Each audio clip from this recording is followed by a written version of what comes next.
اللہ تعالیٰ نے قرآن مجید و فرقان حمید میں 27ویں پارے سورہ حدید کی آیت نمبر 10 میں ارشاد فرمایا کہ وَكُلًّا وَعَدَ اللَّهُ الْحُسْنَىٰ، کہ اللہ نے ان سب سے حسنہ کا وعدہ فرما لیا۔ اب مفسرین کرام نے یہاں حسنہ سے مراد جو ہے وہ جنت کو قرار دیا ہے، اور پھر اس کی وضاحت قرآن مجید کی ایک دوسری آیت سے بھی ہو جاتی ہے کہ جس میں اللہ رب العزت نے ارشاد فرمایا کہ ان الذین سبقت لهم منا الحسنى اولئک عنہا مبعدون، کہ وہ لوگ کہ جن سے حسنہ کا وعدہ کیا گیا یہی وہ لوگ ہیں کہ پھر ان کو جہنم سے دور کر دیا گیا۔ لا يسمعون حسیسہا، وہ جہنم کی آواز تک نہیں سنیں گے، وہم فی ما اشتہت انفسہم خالدون، اور وہ ہمیشہ اپنی مرادوں میں رہیں گے۔ لا يحزنهم الفزع الاکبر، قیامت کی مشکل گھڑی بھی انہیں غمگین نہیں کرے گی۔ وتتلقاهم الملائکہ، فرشتے ان کا استقبال کریں گے۔ ھذا یومکم الذی کنتم توعدون، اور ان سے کہا جائے گا کہ یہ وہ دن تھا کہ جس کا تم سے وعدہ کیا گیا۔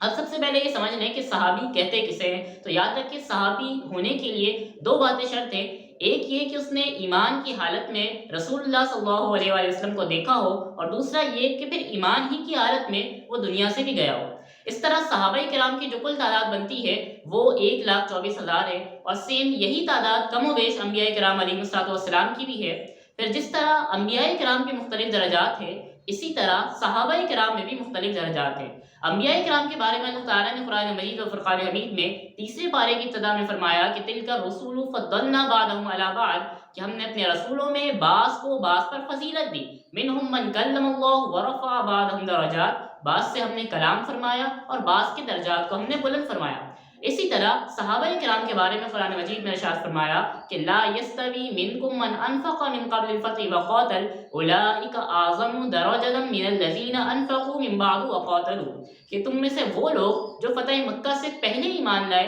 ان کا درجہ زیادہ بلند ہے ان سے جو فتح مکہ کے بعد ایمان لائے۔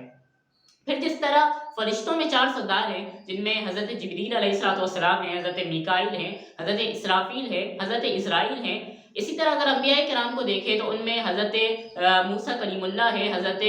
داؤد ہے، حضرت عیسیٰ روح اللہ ہے، اور حضور خاتم النبیین صلی اللہ علیہ وآلہ وسلم ہے۔ یہ 4 انبیاء ایسے ہیں جن کی شان سب سے بلند ہے۔ اسی طرح جب ہم صحابہ کرام کو دیکھتے ہیں تو صحابہ کرام میں بھی 4 صحابہ ایسے ہیں جن کا مقام و مرتبہ، جن کی فضیلت سب سے بلند ہے، جن میں خلفائے راشدین ہیں، یعنی کہ حضرت ابوبکر صدیق رضی اللہ تعالیٰ عنہ، اور جناب عمر فاروق رضی اللہ تعالیٰ عنہ، جناب عثمان غنی، اور مولا کائنات حضرت علی المرتضیٰ رضی اللہ تعالیٰ عنہ۔ پھر ان کے بعد درجہ ہے عشر مبشرہ صحابہ کرام کا، پھر اس کے بعد اصحاب بدر ہے، پھر اصحاب احد ہے، پھر بیعت رضوان والے صحابہ ہیں، پھر بیعت عقبہ والے صحابہ ہیں، اور پھر سابقین کا درجہ ہے، یعنی وہ صحابہ کرام جنہوں نے دونوں قبلوں کی طرف نماز پڑھی، اور پھر آخر میں ان صحابہ کرام کا درجہ ہے جو فتح مکہ کے دن یا فتح مکہ کے بعد ایمان لائے۔ یہ صحابہ کرام کے مختلف درجات ہیں، لیکن ایک بات جو تمام کے تمام صحابہ کرام میں مشترک ہے، اور یوں سمجھ لے کہ یہ کنفرم ہے کہ یہ تمام کے تمام 1,24,000 صحابہ کرام جو ہیں